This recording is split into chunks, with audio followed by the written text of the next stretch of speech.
Hero Raj Tarun అతని ప్రేయసి లావణ్య కేసులో బిగ్ ట్విస్ట్ చోటు చేసుకుంది. లావణ్యకు పోలీసులు నోటీసులు ఇచ్చారు. ఆరోపణలకు ఆధారాలు సమర్పించాలంటున్నారు ఈ నోటీసులో. లావణ్య 4 పేజీలతో ఫిర్యాదు కాపీ ఇచ్చిందంటున్నారు పోలీసులు. ఈ ఫిర్యాదులో డేటు, టైము, ప్లేస్ రాయలేదంటున్నారు పోలీసులు. పోలీసుల కాల్స్ కూడా లావణ్య స్పందించలేదు. ఈ సాయంత్రం వరకు స్పందించకపోతే కోర్టు అనుమతితో తప్పుడు ఫిర్యాదుగా పరిగణిస్తామంటున్నారు పోలీసులు. మొత్తం మీద ఈ కేసులో బిగ్ ట్విస్ట్ చోటు చేసుకుంది. హీరో రాజ్ తరుణ్పై కంప్లైంట్ చేసిన అతని ప్రియురాలు లావణ్య ఫిర్యాదులో చాలా వరకు ఆధారాలు లేవంటున్నారు పోలీసులు. ఈ ఆరోపణలకు ఆధారాలు సమర్పించాలంటున్నారు. ఇక 4 పేజీలతో ఫిర్యాదు కాపీ ఇచ్చింది, కానీ ఫిర్యాదులో డేటు, టైము, ప్లేసు రాయలేదంటున్నారు పోలీసులు. పోలీసుల కాల్స్ కూడా ఆమె స్పందించకపోవడంతో ఈ సాయంత్రం వరకు చూసి కోర్టు అనుమతితో తప్పుడు ఫిర్యాదుగా పరిగణిస్తామంటున్నారు పోలీసులు. మొత్తం మీద రాజ్ తరుణ్పై పోలీసులు ఇప్పటికే కంప్లైంట్ అయితే స్వీకరించారు, కానీ ఈ కంప్లైంట్లో సరైన ఆధారాలు లేవంటున్నారు. ఒక్కసారి లావణ్య ఇచ్చిన ఫిర్యాదు లేఖను చూద్దాం. లావణ్య అని నేను 2012 నుంచి నిడమర్తి రాజ్ తరుణ్తో రిలేషన్షిప్లో ఉన్నాను. 2014 మే 11 నుంచి మేమిద్దరం కూడా కలిసి ఉంటున్నాము. ఒకే ఇంటిలో 11 ఏళ్ళుగా కలిసి ఉంటున్నాము. ఇద్దరము మానసికంగా, శారీరకంగా దగ్గరయ్యాము. ఎంతో సంతోషంగా ఉన్నామంటూ లావణ్య ఈ ఫిర్యాదు లేఖ రాసింది. ఈ ఫిర్యాదు లేఖ ఆధారంగా పోలీసులు దర్యాప్తు చేస్తున్నారు. అయితే ఇదే సమయంలో రాజ్ తరుణ్ నటి మాల్వి మల్హోత్రాతో ఇల్లీగల్ ఎఫ్ఐఆర్ కొనసాగిస్తున్నారని తెలుసుకున్నాను. రాజ్, మాల్వి కలిసి నటిస్తున్న తిరగబడరా స్వామి షూటింగ్ మొదలుపెట్టాక వారి ఎఫ్ఐఆర్ మొదలైంది. ఆమెను కలిసేందుకు రాజ్ తరచుగా ముంబై వెళ్ళేవాడు. మాల్వి హైదరాబాద్ వచ్చి రాజ్తో కలిసి డైరెక్టర్ శాంటో మోహన్ ఇంటిలో ఉంటోంది అంటూ లావణ్య ఈ ఫిర్యాదులో పేర్కొన్నారు.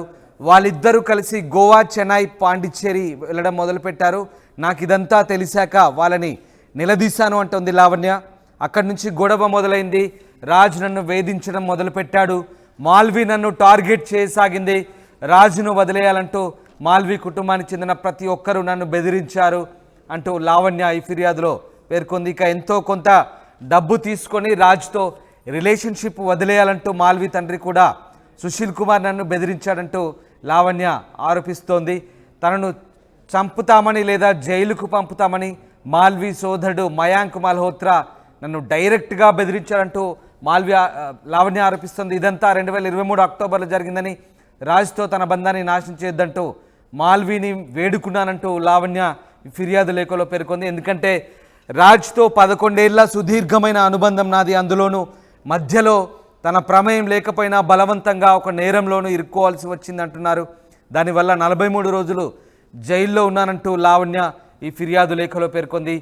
జైలు నుంచి బయటకు వచ్చేసరికి రాజ్ ఇల్లు విడిచి వెళ్ళిపోయాడని, ఒక్కసారి ఇంటిలో 15 పెంపుడు కుక్కల మధ్య తన ఒక్కదాన్ని వదిలేసి వెళ్ళిపోయాడంటూ లావణ్య ఈ ఫిర్యాదులో పేర్కొంది. ఇక ఇన్నేళ్లుగా తాను ఇంటికి పరిమితమై రాజ్తో పాటు తన కుటుంబ సభ్యులకు సేవలు చేస్తూ ఇంటినే చూసుకుంటూ బతికాను. త్వరలో మేము పెళ్లి కూడా చేసుకోవాలని అనుకున్నామని, ఇంతలో ఇదంతా జరిగింది. ఇంతకుముందు రాజ్ వేరేలా ఉండేవాడు, ఇప్పుడు నా పట్ల తన వైఖరి మారిపోయింది, అహంకారంతో నిండిపోయాడంటూ లావణ్య లేఖ సారాంశం. మొత్తం మీద లావణ్య చాలా సుదీర్ఘమైన లేఖ రాసింది. రాజ్ తరుణ్ తనను నిర్లక్ష్యం చేస్తున్నాడంటూ, ఇప్పుడు వేరే అమ్మాయితో, వేరే హీరోయిన్తో డేటింగ్లో ఉన్నాడంటూ లావణ్య రాజ్ తరుణ్పై ఈ ఫిర్యాదులో పేర్కొంటుంది. అయితే రాజ్ తరుణ్ వర్షన్ మాత్రం డిఫరెంట్గా ఉంది. లావణ్య డ్రగ్స్కు బానిసైందని, డ్రగ్స్ కేసులో గత ఏడాది జనవరిలో ఆమె డ్రగ్స్ కేసులో దాదాపు 45 రోజుల పాటు జైల్లో గడిపిందని, ఇక అప్పటి నుంచి తనకు దూరంగా ఉంటున్నట్లుగా రాజ్ తరుణ్ చెప్తున్నాడు. ఇప్పటికే ఆమె కూడా వేరే అబ్బాయితో రిలేషన్షిప్లో ఉండడంతో, డ్రగ్స్కు బానిస కావడంతో తనకు నచ్చలేదంటున్నాడు రాజ్ తరుణ్. మొత్తం మీద ట్విస్ట్ నెలకొంది. ఇప్పటికే రాజ్ తరుణ్ లావణ్య రాజ్ తరుణ్ మీద కంప్లైంట్ చేయడంతో ఒక్కసారిగా ఈ రిలేషన్షిప్ బయటపడింది. డ్రగ్స్ కేసు తర్వాత లావణ్య రాజ్ తరుణ్ లవర్గా బయటకు పొక్కడంతో ఈ వ్యవహారం అంతా కొత్త ట్విస్ట్ చోటు చేసుకుంది.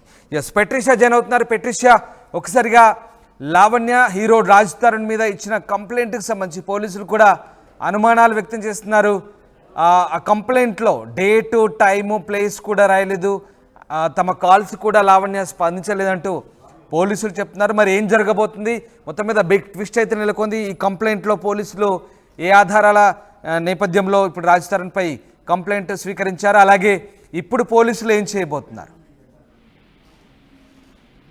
రాజ్ తరుణ్ లావణ్య కేసులో మరొక ట్విస్ట్ అయితే నెలకొంది. ఎందుకంటే లావణ్య కేసులో ఏదైతే పోలీసులు నోటీసులు జారీ చేశారో నోటీసులు లావణ్యకి అందించాం. పూర్తిగా ఏదైతే ఎవిడెన్స్ ఉందో అది ఖచ్చితంగా సబ్మిట్ చేయాలి. నిన్న మాత్రం లావణ్య కేసు ఏదైతే కేసులో సుమారుగా 4 పేజీల వరకు కంప్లైంట్ అయితే డీటెయిల్ గా రాయడం అయితే జరిగింది. దాంట్లో డేట్ టైం రాయలేదని పోలీసులు చెప్పడం అయితే జరుగుతుంది. ఆ కంప్లైంట్ లో చూస్తే మాత్రం మనకి డేట్ అయితే క్లియర్ గా కనిపిస్తూ ఉంది.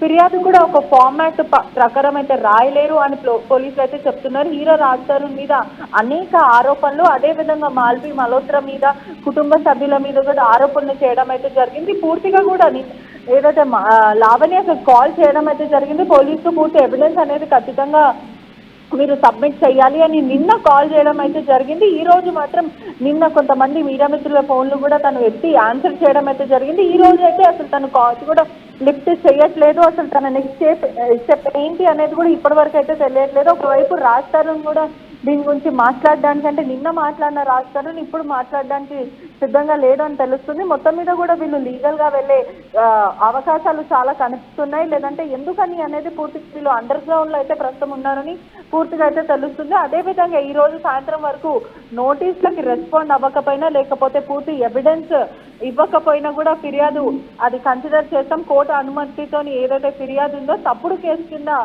కన్సిడర్ చేస్తామని పోలీసులు చెప్పడం అయితే జరుగుతుంది. లావణ్యకు మాత్రం నిన్న నార్సింగ్ పోలీసుల నుంచి కాల్ రావడం జరిగింది. అదేవిధంగా పూర్తి ఏదైతే ఎవిడెన్స్ ఉందో అదంతా కూడా మాకు ఒక పెన్ డ్రైవ్ లో నువ్వు ఖచ్చితంగా ఇవ్వాలి అని చెప్పి లావణ్యకు పోలీసులు చెప్పడం అయితే జరిగింది. ఈ రోజు మాత్రం లావణ్య అండర్ గ్రౌండ్ అంటే చెప్పొచ్చు. ఎందుకంటే ఇప్పటి వరకు ఎవరి ఫోన్స్ కూడా ఎత్తట్లేదు, అసలు ఆన్సర్ చేయట్లేదు. అసలు తన నెక్స్ట్ స్టెప్ ఏంటి అనేది కూడా పూర్తిగా తెలియట్లేదు. ఒకవైపు మాత్రం రాజ్ తరుణ్ ఒక స్టేట్మెంట్ పాస్ చేయడం అయితే జరిగింది. నిన్న పోలీసులకు ఏదైతే నార్సింగ్ పోలీసులకి నేను కంప్లైంట్ ఇస్తాను, ఎదురుగా లావణ్య మీద నేను కూడా కంప్లైంట్ ఇస్తాను, నేను చీట్ చేయడం కాదు, లావణ్యనే నన్ను చీట్ చేసింది అని నార్సింగ్ పోలీసులకు నేను ఇస్తాను, ఖచ్చితంగా నేను నా లాయర్ తో కలిసి నేను వస్తాను. పెట్రిషియా ఎంత సుదీర్ఘమైన లేఖ రాసింది నార్సింగ్ పోలీసుల ముందు కూర్చొని స్వయంగా ఆ పోలీస్ స్టేషన్లో ఆమె ఫిర్యాదు తన సొంత దస్తూరితో రాసి ఇచ్చిన దృశ్యాలు కూడా మనం చూస్తున్నాం. కానీ ఇప్పటి వరకు ఆమె ఎందుకు పోలీస్ కాల్స్కు స్పందించలేదు? సో ఇప్పుడు పోలీసులు ఏం చేయబోతున్నారు? ఒకవేళ ఇవాళ ఈవినింగ్ కల్లా ఆమె రియాక్ట్ కాకపోతే కోర్టు అనుమతితో తప్పుడు ఫిర్యాదుగా పరిగణిస్తామంటున్నారు పోలీసులు. సో అదే పని చేయబోతున్నారు. తప్పుడు ఫిర్యాదుగా పరిగణిస్తే కనుక ఏం జరగబోతుంది? ఖచ్చితంగా. ఎందుకంటే నిన్న తను మొన్న కంప్లైంట్ చేసినప్పుడు కూడా పోలీసులు చెప్పడం జరిగింది, ఖచ్చితంగా ఎవిడెన్స్ తో రావాలి, ఈ కంప్లైంట్ ని మేము కన్సిడర్ చేస్తాము, కానీ ఎవిడెన్స్ ఇస్తే కానీ ఎఫ్ఐఆర్ అనేది నమోదు అవ్వదని తనకి చాలా క్లియర్ గా చెప్పడం అయితే జరిగింది. ఇప్పుడు పోలీసులు మాత్రం ఈ రోజు సాయంత్రం కల్లా ఖచ్చితంగా నువ్వు ఎవిడెన్స్ తో రావాలి, సబ్మిట్ చేయాలి, మా నోటీసులకి ఆన్సర్ చేయాలని పోలీసులు చెప్పడం అయితే జరిగింది. ఈ రోజు మాత్రం నిన్న ఆన్సర్ చేసిన లావణ్య ఇప్పుడు ఎవరు ఫోన్స్ అయితే ఖచ్చితంగా ఆన్సర్ చేయట్లేదని పూర్తిగా తెలుస్తుంది. ఈ రోజు సాయంత్రం వరకు చూసి కోర్టు అనుమతులతో ఈ ఫిర్యాదుని తప్పుడు కేసు కింద కన్సిడర్ చేస్తాం. ఒకవేళ సాయంత్రం కల్లా మాకు ఎవిడెన్స్ రాకపోతే లావణ్య మీద తప్పుడు కేసుగా పరిగణించి దాని తర్వాత తన మీద కేసులు వేసే ఛాన్సెస్ ఉన్నాయి.